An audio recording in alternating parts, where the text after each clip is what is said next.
Looking back to your preliminary task, what do you feel that you have learnt in the progression from it to the full product? So I'll start with the tripod. In our preliminary task, we learned only the basics of using a tripod. This is simply attaching the camera to the tripod and filming using still shots. In our preliminary task, you can see that we only use these types of still shots. However, our ability to use the tripod more effectively has increased throughout the construction process. In our preliminary task, we use a very simple and subtle panning motion at the start. The panning technique is a lot more prominent in our final construction. We have also used the pan in more interesting and effective ways. For example, in the chase scene, the fact that the boys are running engages the audience and makes it more interesting to follow. We have used a series of different shots within our final construction, including the pan, tracking, and the camera's dolly movement. Regarding editing, in our preliminary task we used very basic techniques. The main difference between then and now was initially we had used Sony Vegas, and in our final sequence we used Final Cut Pro to edit.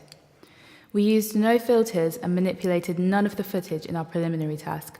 However, we did do this in the final construction.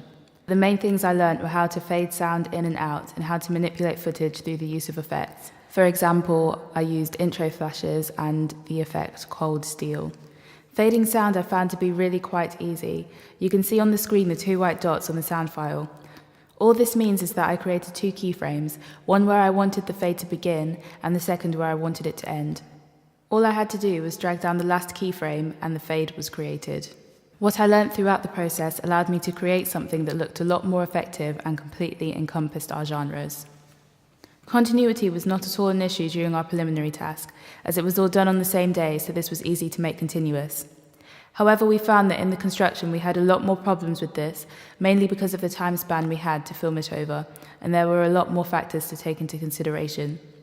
The problems with continuity which we encountered were often the use of the characters not wearing the correct costumes. For example, in this scene you can see Michael with a black shirt on, and in the next scene, taken from the bedroom scene, you can see Michael is putting on a white shirt.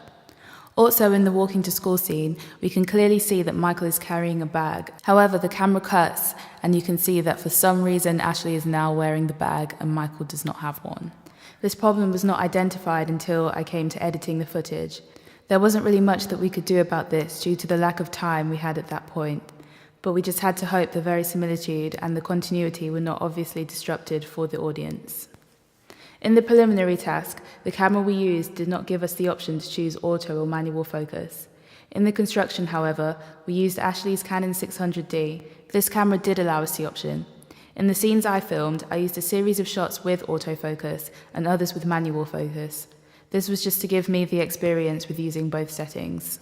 In our preliminary task, we used no score at all.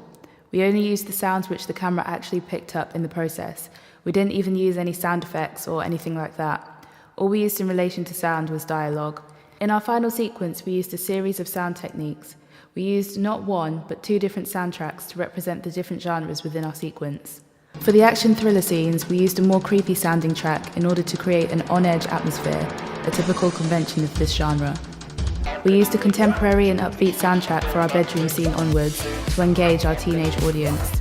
I also amplified the sound of the crunching of the leaves at the start of the sequence. The use of this diegetic sound helped maintain a sense of realism. In our sequence, however, we did not use any dialogue whatsoever, as we felt this would help to keep a mysterious atmosphere. I also muted every single piece of footage I edited so that we wouldn't have any strange sounds coming from the footage, playing alongside the score.